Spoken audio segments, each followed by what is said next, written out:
Na minha vida, eu cresci, para quem não sabe, em um lugar que fazia retiros espirituais de meditação, sempre mais com cunho budista. E lá, eu e a minha mãe, a gente vendia pães no final desse retiro para os hóspedes que estavam lá. E aí a gente sempre tinha uma troca, uma certa troca com os hóspedes. E aí teve uma vez que um veio ler a minha mão. E ele pegou a minha mão e leu e falou o que para mim? Você tem mão de curandeiras. Tempos depois, eu já adolescente, entre 14 e 16 anos, eu fui num centro espírita. E uma pessoa que estava lá para ser atendida também pediu: posso olhar a sua mão? Ela falou olhar, não falou ler a mão. E dessa época eu não conhecia esse termo, leitura de mãos, quiromancia, quirologia, nem nada disso. E aí a pessoa abriu, mostrei a mão para ela, e ela olhou para mim e falou: nossa, faz muito sentido você estar aqui, porque você tem mãos que curam. Nada é por acaso que eu sou mestre rei, que é os símbolos aqui.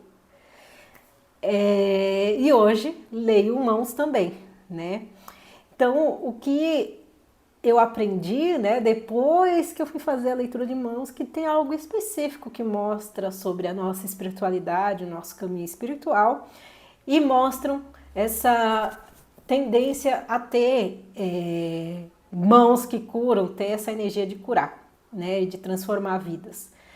E, e é muito engraçado olhar para isso agora, que eu lembrei dessa história quando eu estava pensando em um tema para falar sobre espiritualidade aqui para vocês no YouTube. Então vamos saber um pouquinho mais, para você que está confuso, para você que está começando na área espiritual, como a leitura de mãos, como esse ponto específico pode estar aí já desenhado aí na palma das suas mãos. Muitas vezes, quando a gente tem um chamado espiritual muito forte, pode causar algumas confusões, né? E até um certo peso.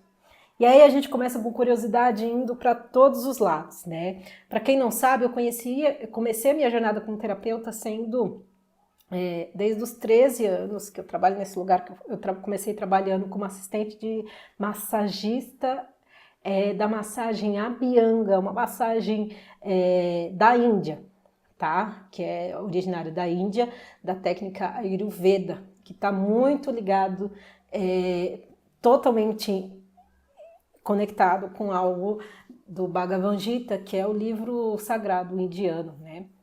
Livro sagrado hindu, aliás.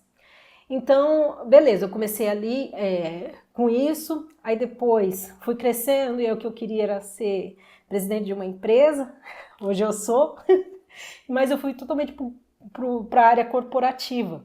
Então eu fui para a logística, tudo. Só que a logística exigia algumas qualidades de puxa-saquismo que eu não as detinha, não tinha isso. E aí eu falei, eu acho que como uma segunda fonte de renda eu posso fazer massagens. Então eu comecei fazendo massagens, depois eu descobri o reiki, depois eu descobri a ayahuasca, depois eu descobri a umbanda. Então eu fui passando por diversas... aí me tornei, comecei a fazer apometria, fui desenvolvendo outras técnicas, indo para radiestesia, também fui para terapeuta corporal com barra de axis, entre outras coisas. Então, assim, a jornada de quem quer espiritualmente crescer, normalmente você vai experimentando diversas coisas. Só que tem algumas pessoas, quando tem isso aqui na mão, pode ter algum tipo de dúvida, pode se iludir demais com algumas coisas, mesmo espirituais, com alguns caminhos, né, que são apresentados de espiritualidade e também de energia. E uma mão assim, às vezes pode ter pessoas que leiam errado e acham que a veia da pessoa é totalmente artística, principalmente quando não conversa antes com o cliente.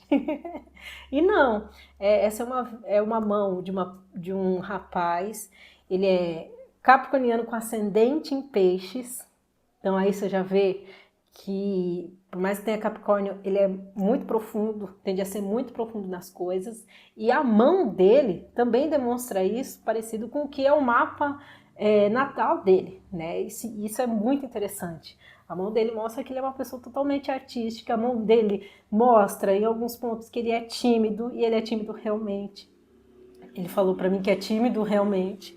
Então a mão demonstra diversos pontos. E aqui nessa mão, a minha orientação para ele foi justamente para que ele aprenda a usar esse lado artístico, que é muito aflorado, ele gosta muito de desenhar, mas sempre tem uma autocrítica, usar esse lado artístico para desenhar.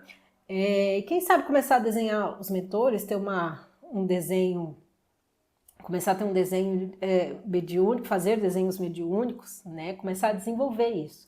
Porque sempre eu indico para as pessoas que têm isso, fazer coisas que são leves, fazer coisas que eles já fazem.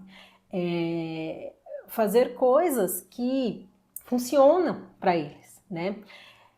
Um outro fato, nossa, esse vídeo vai ser, em vez de ser de leitura de mão, vai ser só sobre mim. Ó, céus!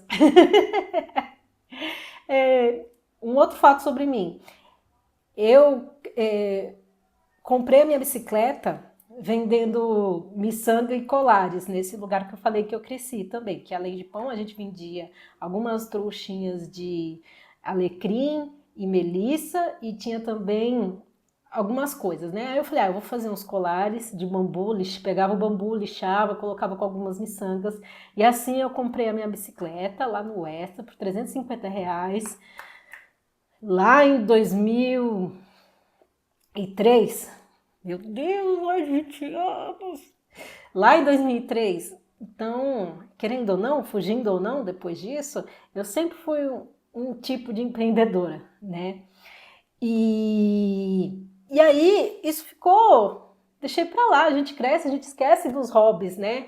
De criança, né? Só que aí eu cresci e fui o quê? Comecei a ir pra Umbanda, né? E depois que comecei a frequentar a casa, eu vi que dava para fazer guias. Então, toda essa minha habilidade que eu aprendi lá há muito tempo atrás, então eu produzo as minhas próprias guias e faço guias para algumas pessoas da casa. Não vendo, não vendo, não anuncio isso, mas aqui, como a título de vocês conhecerem, então tem coisas que estão sempre conectadas espiritualmente. Então, às vezes você faz uma arte e acha que isso não é espiritual. E tem coisinhas que são espiritual que as pessoas não entendem que faz parte da espiritualidade, não entendem que é a conexão que faz a espiritualidade crescer. Que tipo de conexão? Você escutar uma pessoa, você ajudar uma pessoa, carregar compras ou algo assim. Eu não estou falando aqui nem de evolução espiritual, estou falando de espiritualidade mesmo. Porque a gente acaba achando que é só quando está ouvindo um louvor, ou está num avivamento de igreja, ou está numa sessão de ayahuasca, ou mesmo participando de uma gira de terreiro.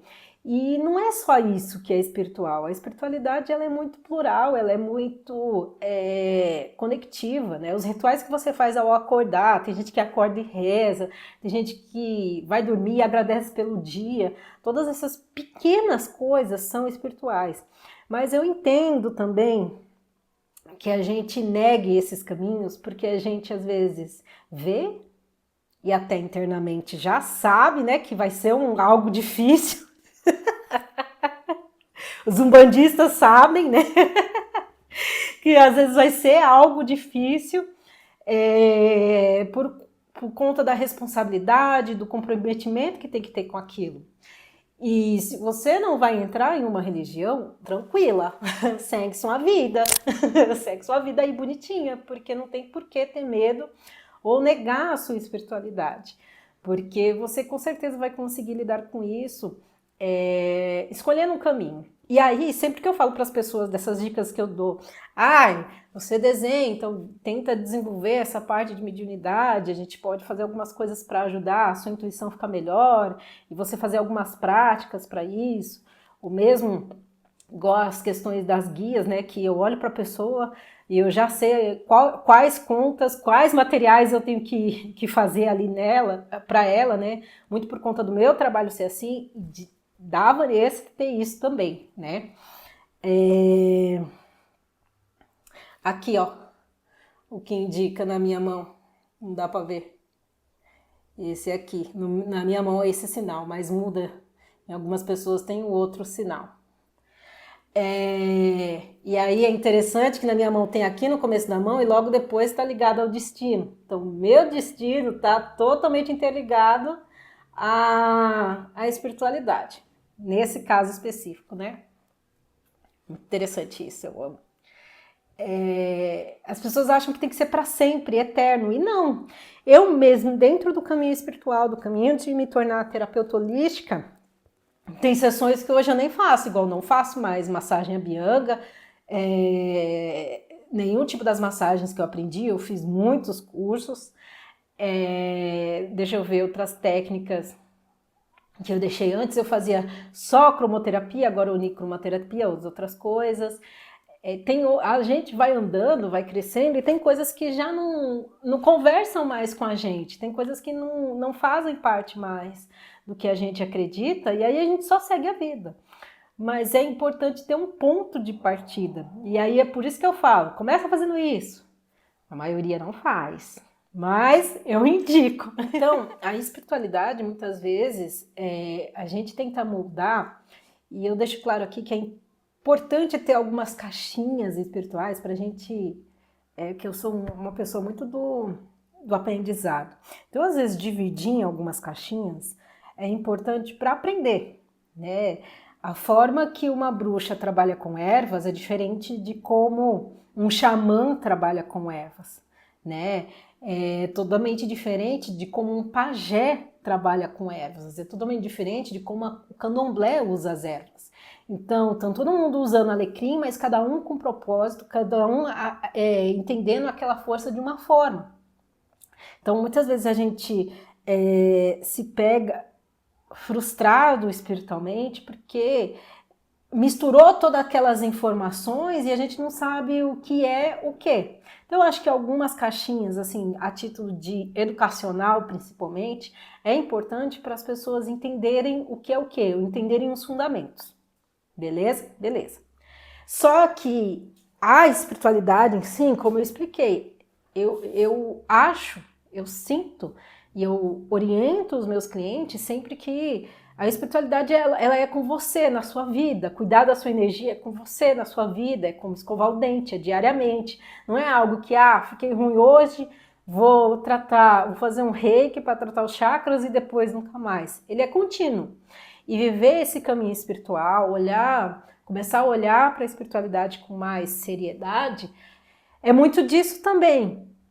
De ter esse tipo de comprometimento e pode ter certeza que eu entendo que assusta, né? E também entender que, como ele está no cotidiano, tem diversas coisas que você já faz que talvez seja espiritual e você não saiba. E que também, na maioria dos casos, você só está tentando se encaixar, achar exatamente algo que vai ser excelente para você e às vezes não vai ser excelente 100%, porque a gente é fluido, né? E a espiritualidade é mais fluida ainda, tem coisas que ela não se encaixa. Às vezes você vai para o lado, vou usar ervas. Então, que usa ervas? Bruxaria natural. Beleza, vou lá trabalhar a bruxaria natural. Não gostei do método, achei chato. Aí larga disso. Aí, tempos depois, você vai ver como a Umbanda trata as ervas, ou como uma benzedeira trata as ervas. Fala, nossa, esse método eu gostei, é isso que eu quero. Todas curam, mas às vezes você precisa de algo que funcione para você. E aí você fazendo o outro lá, aí você descobre coisas que têm conexão com o que você estudou na primeira, na bruxaria natural. Né? Por exemplo, o sentido das coisas, o sentido de colocar a erva, o sentido de macerar a erva, se é para a direita ou para a esquerda, é uma ativação muito específica, né? Que ou você vai ativar a erva para uma coisa, ou você quer usar aquela erva para desativar a energia. E você fala, nossa, vi isso na bruxaria natural. Então percebe como às vezes a mesma coisa é fluida, somos todos um e às vezes não é. Então, talvez esse vídeo tenha ficado um pouco confuso, porque a espiritualidade é assim. E aí talvez eu trouxe menos respostas, mas eu acho que eu consegui passar para você entender que Talvez você está tentando se encaixar 100% em algo e 100% não dá, porque a gente é fluido. E tem coisas, para quem quer muito racional, funciona demais ter coisas nas caixinhas. E aí, às vezes, é necessário não ter nada na caixinha. Então é isso, eu espero que tenham gostado do vídeo, clica, compartilha e assiste os outros vídeos dessa playlist também. Não deixe de se inscrever no canal, que até a luz já acabou.